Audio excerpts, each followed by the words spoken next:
Hi hello అందరికీ నమస్తే. ఎలా ఉన్నారు? అందరూ బాగున్నారని అనుకుంటున్నాను. నేను చాలా బాగున్నాను. Welcome back to our channel love and pride. And మీరు వింటున్నారు ఐశ్వర్య. సో స్టోరీ అందరికీ నచ్చుతుందా? నచ్చాలనే కోరుకుంటున్నాను. ఎందుకంటే దీంట్లో చాలా మెలికలు ఉన్నాయి. ఐశ్వర్య అనే అమ్మాయి ఎంత ఎత్తులో సంతోషాన్ని చూసిందో అంతే డెప్త్లో బాధను కూడా చూసింది. సో అలాంటి జీవిత కథలు మనం తెలుసుకోవడంలో కొంత మనకి ఒక చిన్న లెసన్ లాగా కూడా యూజ్ అవుతుంది ఐషు కథ. నాకు విన్నప్పుడు, ఎస్పెషల్లీ నేను తన స్టోరీ విన్నప్పుడు నాకు అనిపించింది అయితే అదే.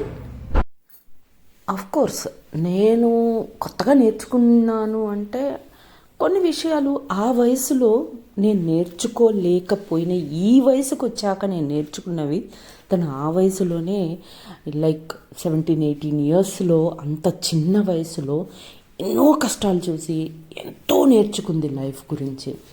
సో ఎన్ని కష్టాలు వచ్చినా ఒక కమిట్మెంట్ అంటూ ఇచ్చినప్పుడు ఆ కమిట్మెంట్కి మనం ఏమంటారు దానికి ఒక కమిట్మెంట్ ఇచ్చినప్పుడు దానికి మనం కట్టుబడి ఉండాలి అనే ఒక లెసన్ ఉంటుంది చూసారు. అది మనం ఐషు దగ్గర నుంచి ఖచ్చితంగా నేర్చుకోవచ్చు. ఎందుకు అంటే, నేను ఎందుకు ఇలా చెప్తున్నాను అంటే, మనకి తెలుగులో ఒక 2 కామెంట్స్ వచ్చాయి, రమ గారి దగ్గర నుంచి అండ్ సోను గారి దగ్గర నుంచి.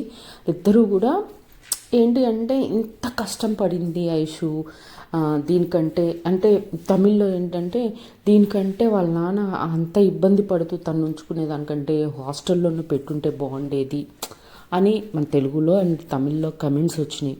బట్ స్టిల్ తన హాస్టల్కి పంపించకపోయినా తను పారిపోకుండా ఆశ్రమానికి తన వాళ్ళ దగ్గరనే ఉంటూ ఒక కమిట్మెంట్ ఉంది చూశారు. నేను వీళ్ళ కూతుర్ని, ఎన్ని కష్టాలు వచ్చినా అమ్మని తమ్ముడిని ఎస్పెషల్లీ వీళ్ళిద్దరిని వదిలిపెట్టి ఎక్కడికి వెళ్ళకూడదు, ఎన్ని కష్టాలైనా సరే నేను భరిస్తాను కానీ ఇక్కడి నుంచి వెళ్ళను అనే ఒక కమిట్మెంట్ తీసుకుంది చూశారు. ఎన్ని బాధలు పడినా అక్కడి నుంచి వెళ్ళలేదు. అది ఆ క్వాలిటీ నాకు బాగా నచ్చింది ఐషు దగ్గర. Okay, anyways, okay. So previous episode గురించి మాట్లాడుకుంటే, దానికంటే ముందు మనం 1000 సబ్స్క్రైబర్స్కి చాలా దగ్గరగా ఉన్నాము. ప్లీజ్ తెలుగు ఎంకరేజ్ చేయండి అబ్బా, తెలుగు అమ్మాయిని. కొంచెం ఒక బటనే కదా, సబ్స్క్రైబ్ బటన్, ఎంతసేపు కొడతారు? టక్కున కొట్టండి. ఓకే, ఒక లైక్ బటనే కదా, అదెంతసేపు కొడతారు? కొట్టండి. ఓకే, మీరు ఎంత లైక్స్ ఇస్తే మన స్టోరీస్ అంత బాగా రీచ్ అవుతాయి. ఒక తెలుగు అమ్మాయిని, మీడియా ఫీల్డ్లో తెలుగు అమ్మాయిని ఎందుకబ్బా ఎంకరేజ్ చేయరు? ఎంకరేజ్ చేయండి అబ్బా, ప్లీజ్ సబ్స్క్రైబ్ చేసుకోండి. Very close to 1000 subscribers. So మనం 24th లోపు 1000 సబ్స్క్రైబర్స్ కనుక మనం చేసుకుంటే క్రిస్మస్ రోజున చక్కగా మనం లైవ్ చాట్ పెట్టుకోవచ్చు. ఓకే. సో ప్లీజ్ కనిచ్చేసేయండి, టకటకా వచ్చేసేయండి అందరూ. కొత్తగా వింటున్న వాళ్ళు, పాత వాళ్ళందరూ ఫస్ట్ లైక్ కొట్టి స్టార్ట్ చేయండి వింటాం. ఓకే. సో ప్రీవియస్ ఎపిసోడ్లో మనము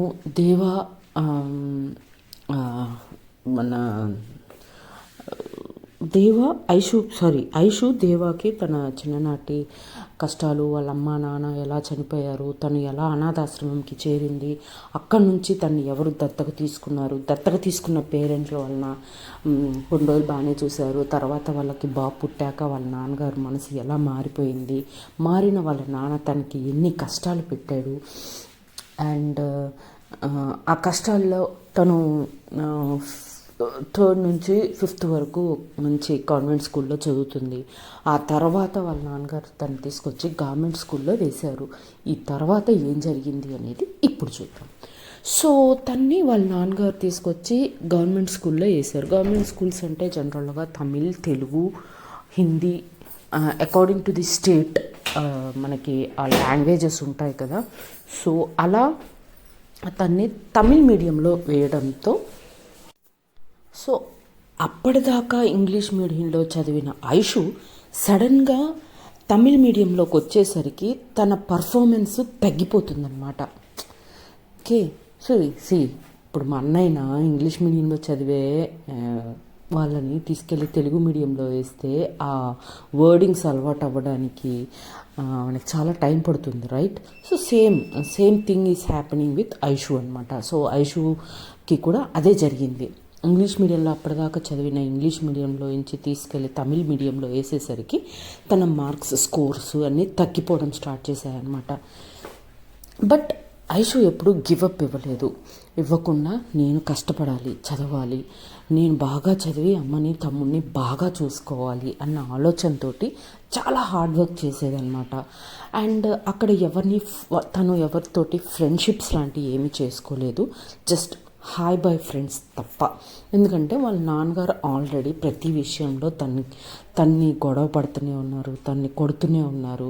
తన బయట ఉన్న ఫ్రస్ట్రేషన్ కూడా తన మీదనే చూపిస్తున్నప్పుడు నేను ఎవరినో కొంచెం క్లోజ్గా ఫ్రెండ్స్ చేసుకున్నా ఏదైనా చేసుకున్నా రేపొద్దున లేనిపోని ఇబ్బందులు ఎందుకులే అన్నట్టుగా జస్ట్ స్కూల్కి వెళ్తే జస్ట్ హాయ్, మళ్ళీ ఇంటికి వెళ్ళేటప్పుడు బాయ్, అంతే. ఆ స్కూల్ ప్రమిసెస్లోనే కొంతమంది ఫ్రెండ్స్ అంత డీప్ ఫ్రెండ్షిప్ అయితే ఎవరి జోలికి వెళ్ళదు. అండ్ స్కూల్లో టీచర్స్ ఐషుకున్న పట్టుదలకి టీచర్స్ చాలా హెల్ప్ చేసేవాళ్ళు, చాలా సపోర్ట్ చేసేవాళ్ళు తన్ని చదువుకోవడానికి. అండ్ టీచర్స్ అంటే మెచ్యూర్డ్ పీపుల్ కదా, వాళ్ళు ఏంటి ఐషు ఒంటి మీద ఉన్న గాయాలు, తన ఆరోగ్యం కూడా సరిగ్గా ఉండేది. చిన్న వయసు నుంచి కూడా చెప్పాను నేను ఆల్రెడీ, తన హెల్త్ అంత పర్ఫెక్ట్ హెల్త్ కాదు. తనకి అప్పుడప్పుడు ప్యానిక్ అటాక్స్ వస్తూ ఉంటాయి, జ్వరం వచ్చినప్పుడు ప్యానిక్ అయిపోతూ ఉంటుంది. సో బాగా వీక్ అయిపోయినప్పుడు ప్యానిక్ అయిపోతూ ఉంటుంది. అలా తన హెల్త్ ఎప్పుడూ సరిగ్గా ఉండేది కాదు. బాగా ఎక్కువగా భయపడినప్పుడు కూడా తను ప్యానిక్ అయిపోతుంది అనమాట, ప్యానిక్ అటాక్స్ అవుతాయి తనకి. సో అలా చాలా వీక్గా ఉండేది తన ఫిజికల్ హెల్త్. సో ఇదంతా టీచర్స్కి తెలుసు వాళ్ళ నాన్నగారు ఇట్లా అట్లా అని చెప్పి. అందుకని ఏంటంటే ఆ అమ్మాయి మీద స్పెషల్గా ఆ అమ్మాయికి ఉన్న ఆ పట్టుదల చూసి ఆ అమ్మాయికి ఇంట్లో తను ఫేస్ చేసే ఆ ప్రాబ్లమ్స్ అన్నీ తెలుసుకొని ప్రత్యేకమైన ఒక అభిమానంతో తనకి ఎక్కువగా హెల్ప్ చేసేవాళ్ళు అనమాట. 6th నుంచి 10th వరకు వాళ్ళ maths teacher and science teacher బాగా హెల్ప్ చేసేవాళ్ళు. ఏ విషయంలో అయినా, చదువు విషయంలో కావచ్చు, ఇంకెక్కడికన్నా. తను extra curricular activities like singing, volleyball, badminton ఇవి బాగా ఉండేవి అనమాట. అలాంటి వాటికి ఎంకరేజ్ చేయటము ఇలా కూడా వాళ్ళు చేసేవాళ్ళు అనమాట. సో అలా తన లైఫ్లో ఎడ్యుకేషన్ అనేది డే బై డే ఇంప్రూవ్ చేసుకుంటూ వెళ్ళిపోయింది. అప్పుడు వాళ్ళ టీచర్స్ కూడా అనేవాళ్ళు, నువ్వు ఇలానే కనుక కష్టపడితే అమ్మా, నువ్వు 10th స్టేట్ ర్యాంక్ వచ్చినా కొడతావు, నీకు అంత క్యాపబిలిటీ ఉంది, సో కొంచెం హార్డ్ వర్క్ చెయ్యి, సరిపోతుంది, నువ్వు ఏదైనా సాధించగలవు అని తన్ని ఎంకరేజ్ చేసేవాళ్ళు అనమాట టీచర్స్. సో అలా తను కూడా చక్కగా చదువుకునేది. కానీ సెలవులు వస్తున్నాయన్నా లేకపోతే ఇంట్లో ఉండాల్సిన పరిస్థితులు ఏమన్నా వస్తున్నాయన్నా తనకి చాలా భయం వేసేది అనమాట, బాధ వేసేది, భయం వేసేది, ఉండబుద్ధి అయ్యేది కాదు. సో అలా తన లైఫ్ గడుస్తూ ఉండేది. ఎప్పుడన్నా వాళ్ళ నాన్నగారు బాగా గట్టిగా కొట్టేసినప్పుడు వాళ్ళ అమ్మ తన దగ్గర కూర్చొని తను కూడా ఏడుస్తూ తన పక్కన కూర్చొని, సారీ ఐషు, నిన్ను అనవసరంగా అనాథాశ్రమం నుంచి మా ఇంటికి తీసుకొచ్చాను, నేను చాలా బంగారంలాగా చూసుకోవాలనుకున్నాను, బట్ మీ నాన్నగారు ఇలా మారిపోతారని నేను అనుకోలేదు, నిన్ను అనవసరంగా తీసుకొచ్చి నిన్ను బాధ పెట్టిందాన్ని అయిపోయాను, నువ్వు అక్కడే అనాథాశ్రమంలో ఉన్నా కూడా చాలా బ్యూటిఫుల్ లైఫ్ గడిపి ఉండేదానివేమో కదా అని వాళ్ళ అమ్మ ఏడుస్తూ ఉండేదన్నమాట రోజు వాళ్ళ నాన్నగారు కొట్టినప్పుడల్లా.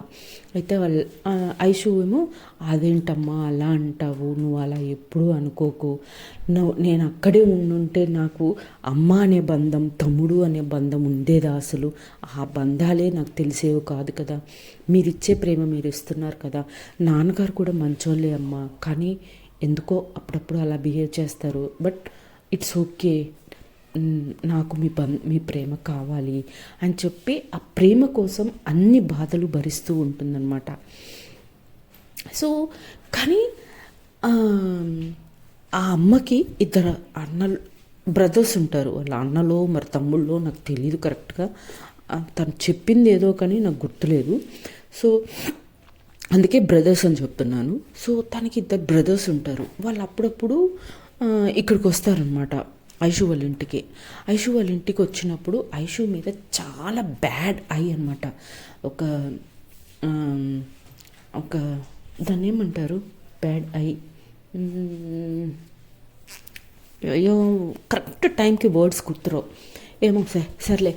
సో అదో రకంగా చూసేవాళ్ళు అనమాట. తను ఆ చూపులు తనకి నచ్చేవి కావు ఐషుకి. అండ్ ఇలా ఎప్పుడన్నా వాళ్ళు వచ్చినప్పుడు తను ఆ బాత్రూంలో తను బాత్ చేసేటప్పుడు ఒక కెమెరాని సెట్ చేయటం, తను బాత్ చేసిందంతా రికార్డ్ చేయటం, గలీజ్గా అంత గలీజ్గా చేసేవాళ్ళు అనమాట ఐషుని గురించి.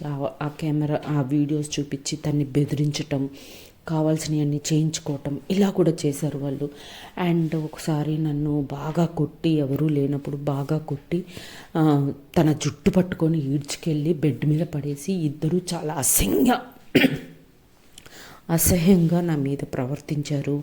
అసలు అది ఎవరికి చెప్పుకోవాలో తెలియదు, అది ఎవరికి చెప్తే ఏమంటారో తెలియదు. ఆ బాధ నేను నాలోనే దిగమింగుకొని కొన్ని రోజులు గడిపేశాను. మా ఫ్రెండ్స్కి లాస్ట్కి మా ఆశ్రమం ఫ్రెండ్స్కి చెప్పాను. చెప్తే వాళ్ళకి బాగా కోపం వచ్చింది. అసలు అలా ఎలా వదిలేసావు నువ్వు వాళ్ళని కొట్టొద్దా నువ్వు, నీకు సాధ్యమైనంత వరకు నువ్వు వాళ్ళని రచరచ చేయొద్దా, అది ఇది అని నన్ను తిట్టారు అనగానే దేవా వింటున్నప్పుడు దేవా కూడా అవును నువ్వు అలా ఎలా వదిలేసావు వాళ్ళని కొట్టొద్దా, మీ అమ్మకి చెప్పొద్దా, అది ఇది అని తను కూడా చెప్పొద్దు అనమాట. అప్పుడు నా వయసు ఎంత, నేనెంత, ఎవరికి ఏం చెప్తే ఏం జరుగుతుందో అన్న భయం నాకు ఆ టైంలో. అందుకే నేను ఎవరికి ఏమీ చెప్పలేదు. కాకపోతే ఫ్రెండ్స్ కాబట్టి వాళ్ళకి చెప్పాను. ఫ్రెండ్స్కి కూడా అందరికీ కాదు, రీనాకి చెప్పాను. రీనా అందరికీ చెప్పింది. ఇంకా ఏదో వంక పెట్టుకొని మా ఇంటికి వచ్చి ఆ కెమెరాని పగల కొట్టేశారు మా ఫ్రెండ్స్. ఆ తర్వాత వాళ్ళిద్దరు బ్రదర్స్ని ఏదో ఒక రకంగా వాళ్ళకి లెసన్ చెప్పాలనుకున్నాం, కానీ మేము చిన్నపిల్లలం, వాళ్ళు పెద్దవాళ్ళు, ఏం చేయగలుగుతాము, ఏమీ చేయలేని పరిస్థితి. ఇంకా తర్వాత +1 +2 నాకు మా కెమిస్ట్రీ టీచర్ బాగా హెల్ప్ చేశారు. ఆ తర్వాత ఇంజనీరింగ్ చదువుదాం అనుకున్నాను, బట్ ఇంజనీరింగ్ చదివించే అంత స్థోమత నా దగ్గర లేదు, నేను చదివించను ఇంజనీరింగ్ అన్నారు. ఇంకా సరే ఏదో ఒకటి చదువుకుందామని చెప్పి ఇదే ఛాన్స్ అని చెప్పి నేను చెన్నై బయలుదేరి వచ్చేసాను. అలా బయలుదేరి వచ్చిన తర్వాతే నాకు జరీనా పరిచయం అయింది అని చెప్పొద్దనమాట. చెప్పిన తర్వాత దేవాకి అస్సలు ఏడుపు ఆగదనమాట, ఏడుస్తూనే ఉంటుంది కంటిన్యూస్గా. అసలు ఇన్ని కష్టాలు ఎలా భరించావు ఐషు నువ్వు, అసలు ఇక నువ్వు ఇన్ని కష్టాలకి ఇంత బాధపడి నువ్వు అక్కడ ఉండాల్సిన అవసరం లేదు. కాబట్టి ఇక నుంచి నేనుంటాను నీకోసం, నేను నిన్ను సపోర్ట్ చేస్తాను. నువ్వు ఏది చదవాలనుకున్నా, ఏది చేయాలనుకున్నా నేనుంటాను నీ వెనక అని చెప్పి తన్ని ధైర్యం చెప్తూ ఉంటుందన్నమాట. కానీ ఏడుస్తూనే ఉంటుంది ఐషు కూడా ఏడుస్తూనే ఉంటుంది. సో తర్వాత కొద్దిసేపటికి ఇంకా ఇదంతా చెప్పేసిన తర్వాత ఏం చేస్తాము దేవా, మనం చిన్నపిల్లలం, వాళ్ళు పెద్దోళ్ళు, వాళ్ళకి తెలియాలి. అండ్ నేను నా చిన్నప్పుడు అంటే +1 +2 ఇలా చదివేటప్పుడు నేను వాలంటీర్స్గా కూడా పనిచేశాను. అలా వాలంటీర్స్గా పనిచేసినప్పుడు కొన్ని అనాథాశ్రమంలోకి, కొన్ని హ్యాండిక్యాప్డ్ స్కూల్స్కి, కొంత ఓల్డేజ్ హౌస్కి వెళ్ళి అక్కడ నేను చాలా బాగా టైం స్పెండ్ చేసేటప్పుడు నాకు చాలా హ్యాపీగా ఉండేది. అండ్ ఇంకోటి ఏంటి అంటే మా అనాథాశ్రమం నుంచి మనం ఎవరినైనా అడాప్ట్ చేసుకున్నాము అంటే సంవత్సరానికి ఒకసారి వాళ్ళని తీసుకెళ్ళి మేము బాగానే చూసుకుంటున్నాము అనే రిపోర్ట్ అక్కడ అనాథాశ్రమంలో ఇవ్వాలి. సో మా నాన్నగారు ఫోన్ చేసి మా అమ్మాయిని మేము బాగానే చూసుకుంటున్నాము, మంచిగా మెట్రికులేషన్స్ అన్నీ మంచిగా చదివించుకుంటున్నాము అని చెప్పేవాళ్ళే కానీ తీసుకెళ్ళేవాళ్ళు కాదు. సో దట్ అందుకే నేను మా అమ్మని రిక్వెస్ట్ చేసుకొని నా బర్త్డే ఇన్ని సంవత్సరాల్లో నా బర్త్డే ఒక్క రోజు మాత్రం ఎలానో సంవత్సరానికి ఒకసారి అక్కడికి వెళ్ళాలి, అదేదో నా బర్త్డే రోజే వెళ్దామమ్మా అని రిక్వెస్ట్ చేసుకున్నాను. అందుకే ప్రతి బర్త్డే నేను పెరిగిన ఆశ్రమంలోకి వెళ్ళి అక్కడ నా సెలబ్రేషన్స్ చేసుకుంటాను. మేరీ మేడం గుర్తొస్తారు, తన్ని ఇప్పటికీ వెతుకుతూనే ఉన్నాను నేను. చక్కగా చూసుకున్నారు నన్ను. నా బర్త్డే అక్కడే ఇప్పటికీ కూడా ఇప్పటికీ కాదు ఎప్పటికీ నా బర్త్డే అంటే అనాథాశ్రమం అక్కడికి వెళ్ళే నేను సెలబ్రేట్ చేసుకుంటాను. నా ఫ్రెండ్స్ అందరు కూడా అక్కడికే వస్తారు, మేమందరం కలిసి అక్కడే సెలబ్రేట్ చేసుకుంటాం నా బర్త్డే అని చెప్పి చిన్ననాటి విషయాలన్నీ చెప్తుందనమాట. ఐషు దేవాకి చెప్పిన తర్వాత కొద్దిసేపటికి దేవ మళ్ళీ ఐషు షర్ట్ కొంచెం పైకి లేపి మళ్ళీ చూసి తను చాలా బాధపడుతుంది అనమాట. బాధపడి ఒక్కసారి నా కోసం నించోగలుగుతావా అని అడుగుతుంది దేవ. అనగానే ఓకే అని చెప్పి లేచి నించుంటుందన్నమాట. నించోగానే దేవ తన నడుం వైపు మళ్ళీ ఆ చెయ్యి పెట్టి అలా ఒక్కసారి సాఫ్ట్గా ఆ మార్క్స్ మీద తన చెయ్యి పెట్టి ఇలా అంటదనమాట. అనేసరికి అని తన కళ్ళలోంచి నీళ్ళు వస్తూ ఉంటాయి. తట్టుకోలేక తను గట్టిగా తన్ని హత్తుకొని ఐషు గుండెల మీద దేవ తన తల పెట్టి ఏడ్చేస్తుంది అనమాట గట్టిగా. ఇలా ఎలా చేశారు నిన్ను, ఇక నువ్వు దేనికి బాధపడకు ఐషు, నేనున్నాను నీకు, ఏదైనా సరే నేను చూసుకుంటాను, ఇక నుంచి నిన్ను చాలా బాగా చూసుకుంటాను అని చెప్పి భరోసా ఇస్తుంది అనమాట. అప్పుడు కొద్దిసేపు తన్ని ఐషు దేవాని ఓదారుస్తుంది అనమాట. ఇట్స్ ఓకే, ఇదంతా గడిచిపోయిన గతం, ఇక నుంచి నా లైఫ్ బాగుంటుందని అనుకుంటున్నాను. నేను బాగా చదివి మంచి ఉద్యోగం చేస్తూ లేదా సొంతంగా ఒక క్లినిక్ పెట్టుకొనైనా అమ్మని తమ్ముడిని బాగా చూసుకోవాలి, ఇదే నా కోరిక అని చెప్పి ఐషుకి చెప్తూ ఉంటుందన్నమాట. ఐషు దేవాకు చెప్తూ ఉంటుంది.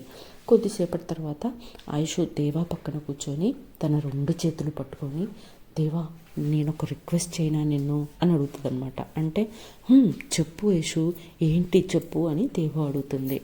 అంటే లేదు, నువ్వంటే నాకు చాలా ఇష్టం, నీ ఫ్రెండ్షిప్ నాకు బాగా నచ్చింది, నువ్వు జరీనా నా లైఫ్లో ఎప్పుడూ ఉండాలి. అండ్ ఏ రిలేషన్షిప్లో ఉంటావో నీ ఇష్టం, ఒక ఫ్రెండ్గా ఉంటావా, ఒక అమ్మగా ఉంటావా, ఒక అక్కగా ఉంటావా, ఎలా అయినా ఉండు, కానీ నా లైఫ్లో మాత్రం ఉండు ప్లీజ్ అని రిక్వెస్ట్ చేస్తుందన్నమాట ఐషు దేవాని. అప్పుడు దేవా, ఏ పిచ్చి పిల్ల, అసలు నేను ఈ ట్రిప్ ప్లాన్ చేసిందే నీకో విషయం చెప్పటానికి, ఇంత దూరం నీకోసమే వచ్చాను నేను నీకో విషయం చెప్పాలి అని చెప్పి అంటదనమాట. అనగానే ఐషు అవునా ఏంటి అని అడుగుతుందన్నమాట. అనగానే తను కష్టపడి సంపాదించిన డబ్బులతో ఒక రింగ్ కొనిందని చెప్పాను కదా, సో ఆ రింగ్ తీసి తన ముందు పెట్టి, చూడు నేను చదువుకుంటూ పార్ట్ టైం జాబ్స్ చేసుకుంటూ కొంత డబ్బు సేవ్ చేసి నేను ఈ రింగ్ నీ కోసం కొన్నాను, సో దట్ నేను నిన్ను ప్రపోజ్ చేయగలుగుతాను. ఏదో ఒక రిలేషన్షిప్లో కాదు, నేను నిన్ను పెళ్లి చేసుకొని జీవితాంతం నీకు తోడుగా ఉండాలని అనుకుంటున్నాను. ఏ రోజైతే హాస్పిటల్లో నిన్ను ఆ పరిస్థితిలో చూశాను, నీ చుట్టూ ఎవరూ లేని పరిస్థితిలో చూశాను, ఆ రోజే డిసైడ్ అయిపోయాను, ఎప్పటికీ నేను నీ లైఫ్లో ఉండాలి, నువ్వు నా లైఫ్లో ఉండాలి, నేను నిన్ను పెళ్లి చేసుకుందాం అనుకుంటున్నాను అని అంటదనమాట. అనగానే ఐషు ఆశ్చర్యపోతుంది. ఏం మాట్లాడుతున్నావో అర్థమవుతుందా, మనమున్న సొసైటీలో ఇవన్నీ ఎవరు ఒప్పుకోరు, అయినా అమ్మ గురించి మర్చిపోయావా అంటే, అమ్మ కూడా ఇంపార్టెంటే, నా జీవితంలో నువ్వు అమ్మ ఇద్దరే ఉంటారు, ఉండాలి. సో నువ్వేమన్నా అనుకో, నువ్వు ఇప్పుడు యాక్సెప్ట్ చేస్తావా నా ప్రేమను లేదా అనేది నీ చాయిస్కే వదిలేస్తున్నాను, బట్ ఇది నా ఆలోచన అని చెప్పి తను తెచ్చిన రింగు ఐషు చేతికి తొడిగేస్తుందన్నమాట. తొడిగేసి, నేను నీకోసం వెయిట్ చేస్తా, ఎన్ని సంవత్సరాలైనా వెయిట్ చేస్తా, ప్రాబ్లం లేదు, బట్ నేను నీకోసం ఎప్పటికీ ఉంటాను అని చెప్పి తను ఒక మాట ఇచ్చేస్తుందన్నమాట ఐషుకి. ఐషుకి ఎలా రియాక్ట్ అవ్వాలో తెలీదు, తన కళ్ళ నిండా నీళ్ళుంటాయి, ఏం మాట్లాడాలో తెలీదు. ఒకరికొకరు గట్టిగా హగ్ చేసుకుంటారనమాట. ఆ మూమెంట్లో ఐషు చాలా చాలా ఏడుస్తుంది ఆనందంతో. అరే నాకంటూ ఒక మనిషి ఉన్నారు ఇప్పుడు లైఫ్లో అని ఒక భావనతోటి గట్టిగా ఏడ్చేస్తారనమాట ఐషు. సో వాట్ నెక్స్ట్, ఏం జరిగింది తర్వాత వాళ్ళ లైఫ్లో, ఎలా ఉన్నారు తర్వాత ఏం జరిగింది అనేది ఫర్దర్ ఎపిసోడ్స్లో చూద్దాం. అప్పటి వరకు tata bye bye, see you, జై హింద్, జై శ్రీరామ్.